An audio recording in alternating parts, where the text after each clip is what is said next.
Come on, Vanish Fafnir. Special move. Whoa, guys. ஸ்டேடியமில் பெருசாக கோடு விழுந்துட்டான். நல்ல கோடு. Hello guys. ஸோ இன்றைக்கி வளவலன்னு பேசிகிட்டு இருக்க போகிறலாம் கிடையாது. எடுத்தமா கவுத்தமான்னு சொல்லிட்டு இன்றைக்கி ஃபீனிக்ஸை வச்சு ஒரு பேட்டில் பண்ண போகிறோம். எப்போவுமே என்ன பண்ணுவோம், எப்போவுமே வந்து எடுத்தவொடனே பர்ஸ்ட் பே கூட சண்டை போடுவோம். ஏன்னா நம்மள்ட்ட அதான அதிகமாக இருக்குது. அப்படி இல்லைனா அந்த இருக்கிற ஒரு 3 மெட்டல் பே வச்சு சண்டை போடுவோம். ஆனால் இன்றைக்கி இல்லாத ஒரு பே வச்சு சண்டை போட போகிறோம். அது எப்படி ப்ரோ இல்லாத ஒரு பே வச்சு நீ சண்டை போடு அப்படின்னு சொல்லிட்டு என்ன ப்ரோ ஏதாவது சொல்லிட்டு இருக்கக்கூடாதுன்ற மாதிரி நீங்கள் கேட்கலாம். மெட்டல் பே எதிர்த்து அந்த பசங்க அந்த 2 பேரை நான் வந்து இறக்கவே இல்லை. எப்படி என் பெரிய பசங்க ஜட்டி போட்டு வந்தால் நீங்கள் காலிடா அப்படின்னு சொல்கிற மாதிரி பெரிய செட்டி போட்டு வந்தானா நீங்க எல்லாம் காலிடா. ஒரு 2 பேர் உட்கார்ந்துகிட்டு இருக்காங்க என்னோட கலெக்ஷன்ல. அவங்க 2 பேரை நான் இது நாள் வரைக்கும் இறக்கவே இல்லை. அதாவது அன்பாக்சிங்க்கு இறக்கல அப்படின்றதெல்லாம் கிடையாது. அதெல்லாம் இறக்கியாச்சு, பேட்டிலுக்கு இறக்கலாம். ஓகேவா? அவன் வந்தானா ஐயோ நீங்க எதிரி கூட்டமே பயந்து பேட்டிலுக்கு வந்து அவங்க அதிகமான நேரம் வந்து நான் அவங்கள வந்து இறக்கவே இல்லை. ஆனால் இறங்கினாங்கன்னா ஏத்தாப்பில் இருக்க போய் சத்தியமாக காலியாயிரும். அந்த மாதிரி ஒரு பசங்க தான் ஒரு 2 பேர் என்னாண்ட உட்காந்துருக்காங்களே. அவங்க நான் வந்துட்டு இப்போ இறக்க போகிறேன்.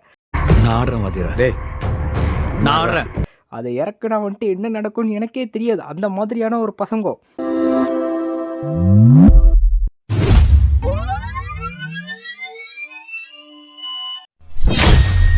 ஓகேவா? அதாவது பாய்ஸ் ஒரு சரியான ஆக்ஷன் பாக் சிக்கிக்குது, வாங்கடா பிரித்து மேலே அப்படின்னு சொல்லிட்டு ஃபீனிக்ஸை பிரித்து மேய்ஞ்சிட்டாலும் விட்ருவாங்க. அவங்க 2 பேர் வந்து யாருன்னு காட்டுறேன். ஸோ இதான் அவங்க 2 பேர், வேனிஷ் ஃபேஃப்னியர். ஸோ தெரியும்ல, என்னோடய கலெக்ஷனில் வந்து 2 டிபி பேஸ் இருக்குது. ஸோ டிபி பேஸ் இத்தனை நாளாக வந்து நான் ஏன் இவங்களை காட்டினேன்னா வந்து இவங்களுக்கு முன்னாடி எவல்யூஷன் பேஸு, டர்போ பேஸ்டு எல்லாமே வந்து சின்ன பசங்கோ. அதாவது இவங்க 2 பேருக்கு முன்னாடி மற்ற பேலாம் வந்துட்டு டம்மி பாவா அந்த மாதிரி தான் இருப்பாங்க. இவங்க 2 பேரும் வந்துட்டு ரொம்பவே பவர்ஃபுல்லு. இவங்க 2 பேரும் அடிச்சுக்க வந்துட்டு ஆளே கிடையாது. ஓகேவா? ஆளே கிடையாதுன்னா என் கலெக்ஷனில் சொல்கிறேன். ஆனால் பட் வேனிஷ் ஃபேஃப்னியர்லாம் ஒரு தாட்டி பர்ஸ்ட் ஆகிருக்கு. ஸோ அது எனக்கு என்னோடய ஓல்டு ஓஜி சப்ஸ்கிரைபர்ஸ்க்கு தெரியும், நான் நம்புகிறேன். வேனிஷ் ஃபேஃப்னியர் ஒரு பேட்டில் ஒரு பேவை எடுத்து வந்துட்டு ஒரு கஸ்டம் பே, ஓகேவா, கஸ்டமைஸ் பண்ணப்பட்ட ஒரு பேவை, ரொம்ப கஸ்டமைஸ் கிடையாது, ஓரளவு கஸ்டமைஸ் பண்ணப்பட்ட பேவை எதிர்த்து வேனிஷ் ஃபேஃப்னியர் மோதி பர்ஸ்டே ஆச்சு. அதெல்லாம் அந்த சீன்லாம் இருக்குது. ஃபீனிக்ஸை வந்துட்டு ஒரு மெட்டல் பே, ஓகேவா, மெட்டலே இப்போதைக்கு என்கிட்ட இருக்கிற கலெக்ஷன்லேயே வந்துட்டு ரொம்ப நேரம் ஸ்டாமினானா அது வந்து இவனுக்கு மட்டும்தான். நம்ம ஸ்டாமினா நிறைய பேர் இருக்குது. ட்விஸ்டட் டெம்போ இருக்குது, ஈகிள் இருக்குது, அதுக்கப்புறம் வந்துட்டு ஹேடிஸ் கேபெக்ஸு, அதுக்கப்புறம் வேறு யார் ஃபேண்டம் ஓரையன், அவங்களுக்குலாம் வந்துட்டு ஸ்டாமினா எக்கச்சக்கமாக இருக்கும்.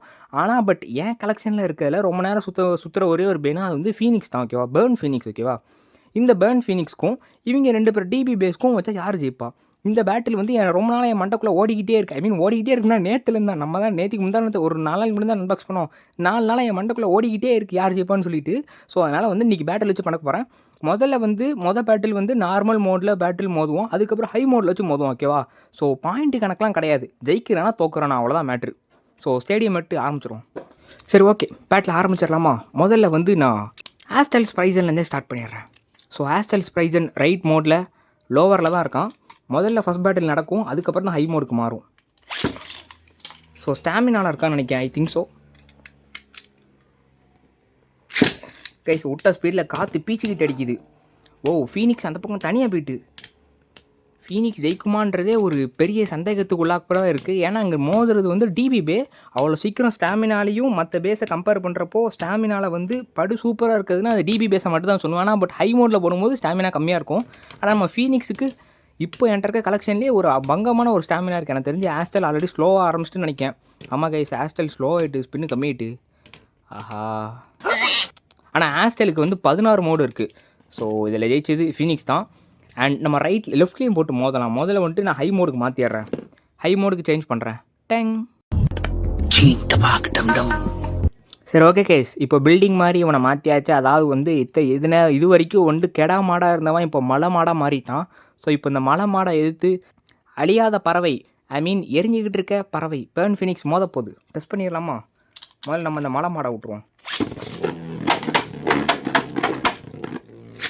கைஸ், ஸ்டேடியம் அதிருது, ஸ்டேடியம் அதிரிஃபையிங்.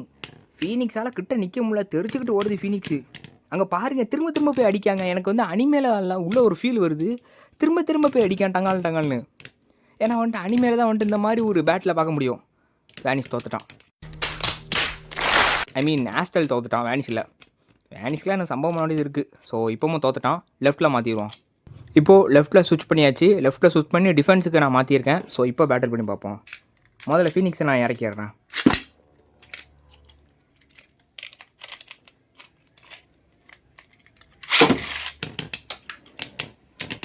ஓ, நல்லாவே அடி விடுது கைஸ். எனக்கு தெரிஞ்சு இப்போ தான் ஆஸ்டல் வந்து ஃபீனிக்ஸ் கிட்ட 1-on-1 பண்ணுற மாதிரி இருக்குது. ஏன்னா இவ்வளோ நேரம் வந்து அவன் நல்லா மோதின மாதிரி எனக்கு தெரில. ஏன்னா இவ்வளோ நேரம் அவன் நல்லா மோதின மாதிரி எனக்கு தெரில. எப்படி இருந்துச்சுன்னா வந்து ஆஸ்டல் ஃபீனிக்ஸ் கிட்ட தோத்தது மட்டும் தான் நம்ம பார்த்துட்டு இருந்தோம் இல்லையா? ஸோ இப்போது சம்பவம் பண்ணுறதையும் நம்ம பார்க்க போகிறோம். இவ்வளோ நேரம் இவன் இவ்வளோ நேரம் நின்று இவன் ஆட்டத்தில் இவன் வந்து ஆடு காலத்தில் இவ்வளோ நேரம் ஆடினதான் நான் பார்த்ததே இல்லை. ஒருவேளை ஃபீனிக்ஸ் அந்த ரப்பர் வழியாக ஆஸ்டல் ஃபீனிக்ஸோட ஸ்பின்னை வந்து தனக்கு யூஸ் பண்ணிகிட்டு இருக்கான்னு நினைக்கிறேன் அந்த ரப்பர் வழியாக. ஆனால் பட் இவ்வளோ நேரம் யூஸ் பண்ணுறது கஷ்டமாச்சா? எப்படிடா யூஸ் பண்ணுற நீ? How is it possible? O guys, இன்னும் சுற்றிட்டு இருக்கேன். ஆஸ்டல் தள்ளாட ஆரம்பிச்சிட்டான். ஆஸ்டல் தள்ளாடுறான். ஃபீனிக்ஸ் தள்ளாடுற மாதிரி இருக்கு லைட்டாக. ஆமாம், ஃபீனிக்ஸும் தள்ளாடுறான்.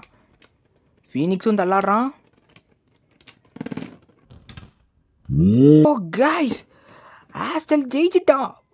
பிரபு ஷூ கொரனாய். யோ, நீ பெரிய ஆள்தாயா ஷூ கொரனாய்.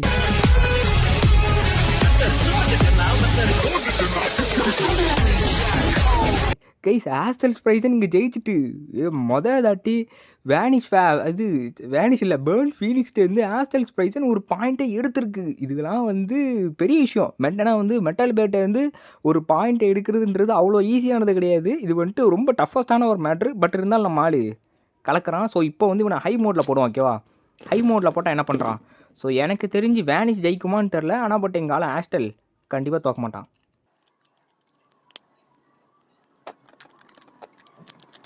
ஷூ கொரனாய் ஃபேன்ஸ், கீழே போய் நம்ம ஆள் கலர் ஹார்ட்டை கமெண்ட் பண்ணி விட்டு போங்க. எவ்வளோ ஹார்ட்டு கமெண்ட் பண்ணுறீங்கன்னா சும்மா ஸ்க்ரீனே ஃபில் ஆகணும். அந்த அளவுக்கு கீழே ஹார்ட்டை கமெண்ட் பண்ணி விட்டு போங்க. அண்ட் மறக்காமல் சப்ஸ்கிரைப் பண்ணிட்டு போங்க. நிறைய பேர் பார்க்குறீங்க, சப்ஸ்கிரைப் பண்ண மாட்டேன்றீங்கோ. எனக்கு மன வருத்தமாக இருக்குப்பா. மன வருத்தமாக இல்லைனாலும் வருத்தமாக இருக்குப்பா. சப்ஸ்கிரைப் பண்ணி விட்ருங்க. எத்தி அடி சொல்லி அடி. ஆஹா கைஸ், ரிங் அவுட் ஆயிருக்க வேண்டியது ஜஸ்ட் மிஸ்ஸு. ஃபீனிக்ஸு ஜஸ்ட்டில் வந்துட்டு தப்பிச்சிட்டான். ரிங் அவுட் ஆயிருக்க வேண்டியது. ஆனால் எனக்கு தெரிஞ்ச இந்த வாட்டி ஸ்பின்னை உரிய முடியாது. ஏன் சொல்லுங்கள்? ஏன்னா வந்துட்டு நம்ம இப்போ பில்டிங் மாதிரி இருக்காப்புல. இந்த மாதிரி பில்டிங் மாதிரி இருக்கிறப்போ சத்தியமாக ஜெயிக்க வாய்ப்பே கிடையாது. ஸ்பின்னையும் உரிய முடியாது, அதே நேரத்தில் ஸ்பின்னையும் உரிய முடியாது. ஸோ தோற்று தான் ஆகணும். ஆனால் பட் ஒரு பாயிண்ட் எடுத்ததே வந்துட்டு ரொம்ப பெரிய விஷயம் தான் சொல்லுவேன் எனக்கு கேட்டால். சவுண்டு மட்டும் கேட்குது. ஆனால் பட் ஸ்பின்னு உரியிற மாதிரி எந்த ஒரு சவுண்டுமே கேட்கல. ஃபுல் வந்து இந்த சவுண்டு எதுலேருந்து வருதுன்னா அந்த டிஸ்க்கும் இந்த மெட்டெல்லாம் அடிச்சுக்கிறதுனால மட்டும் தான் அந்த சவுண்டு கிரியேட் ஆகுதே தவிர மற்ற எந்த ஒரு விஷயமும் கிடையாது. ஸோ அவ்வளோதான் கைஸ். ஆஸ்டல் கத்தம். ஸோ ஆஸ்டல் தோத்துட்டான். ஓகே, ஸோ ஆஸ்டல் ஒரு பாயிண்ட்டை எடுத்திருக்கான். அந்த ஒரு பாயிண்ட்டுன்றதை கிட்டத்தட்ட ஃபீனிக்ஸை டிஃபீட் பண்ணதுக்கு சம்மந்தம் தான். நான் பட் டிஃபீட் பண்ணலை. ஆனால் பட் அந்த ஒரு பாயிண்ட் எடுத்திருக்கான்ல, அங்கே நிற்கிறான் எங்கள் ஆள் ஷூ கொரனாய். சரி ஓகே. ஆனால் மேக்கிங் பங்கமாக பண்ணியிருக்காங்க. டகராட்டா இந்த நான் வந்துட்டு இந்த பிளேக்கிங் பேஸை சொல்லலை. இதில் கொடுத்துருக்க அந்த மோட்ஸ் ஆகட்டும், அந்த இது எல்லாமே வந்துட்டு மேக்கிங் சும்மா செதற விட்டுருக்காங்க. டக்கர் டுமே பே வாங்கினா கண்டிப்பாக வந்துட்டு நம்ம பேட்டில் பண்ணி ஆகணும். ஆனால் பட் வாங்குவோமான்னு தெரில. ஏன்னா ஆஸ்டல் ஸ்ப்ரைஸன் வேலைலாம் வந்துட்டு எங்கேயோ போய்ட்டுருக்கு. எவ்வளோ தெரியுமா ஆஸ்டல் ஸ்ப்ரைஸன் வேலை? கிட்டத்தட்ட 3000 2500 எதுவோ. ஸோ முடிஞ்ச அளவுக்கு என்னை கேட்டிங்கன்னா முடிஞ்ச அளவுக்கு வந்துட்டு டிபி பேஸ்லாம் கலெக்ட் பண்ணுறாங்க. லாட்டு மாதிரி வாங்கி கலெக்ட் பண்ணுங்கள். ஸோ நீங்கள் தனியாக வாங்கினா அமௌண்ட்டு பிடிங்கிட்டு போகும். சரி ஓகே, இது எங்கால் வேனிஷ்கான நேரம்.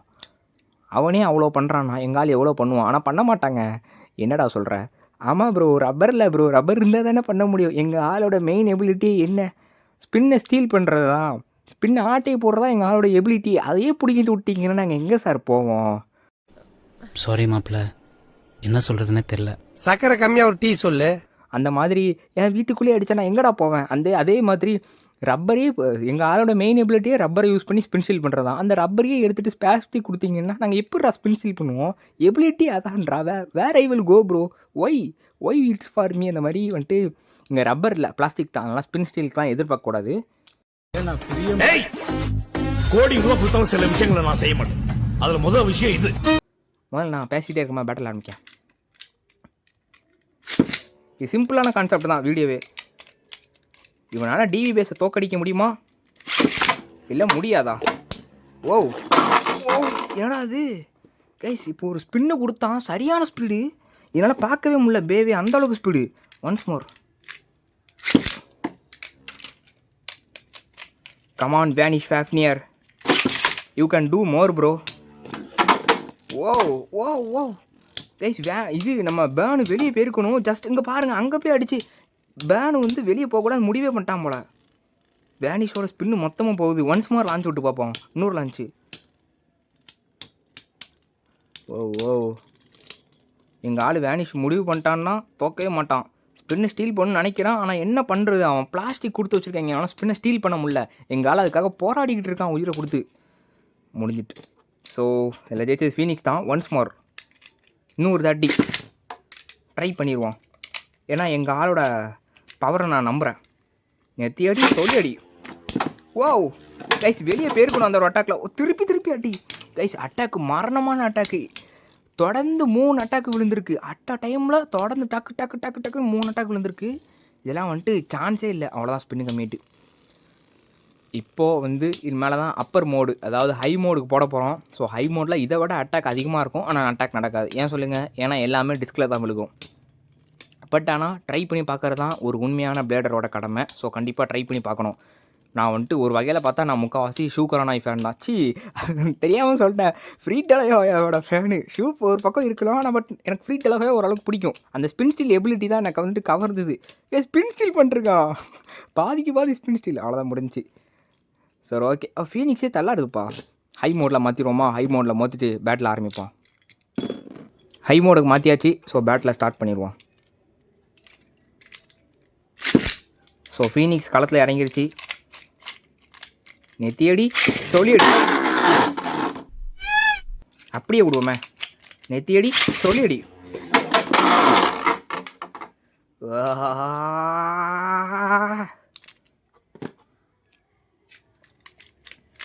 நெத்தியடி, சொல்லியடி.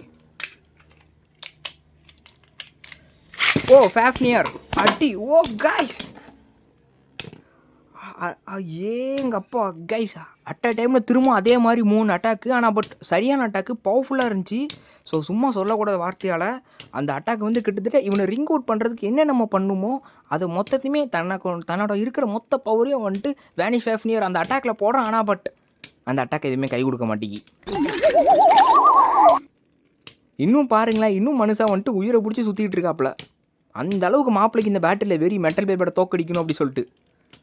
அவ்வளோதான். இதுக்கு மேலே ஸ்பின்னு தாக்கு பிடிக்காது. அவ்வளோதான். So once more last battle. இந்த வீடியோவோட இந்த பேட்டிலோட ரிசல்ட்டை லாஸ்ட்டாக பார்ப்போம். Come on Vanish Fafnir special move. Oh guys, ஸ்டேடியமில் பெருசாக கோடு விழுந்துட்டுறான். நல்ல கோடு கைஸ். இங்கே இருக்க அந்த கோடு தெரியுது. எனக்கு தெரிஞ்சு இது வந்து அவனை வேனிஷ் அட்டாக் பண்ணதெல்லாம் விழுந்துருக்கு நினைக்கேன். இது என்றா அந்த கோடு, இதுவும் வந்து பேன் போட்டது தானா கைஸ்? பேனு கோடாக போட்டுட்ருக்கான்.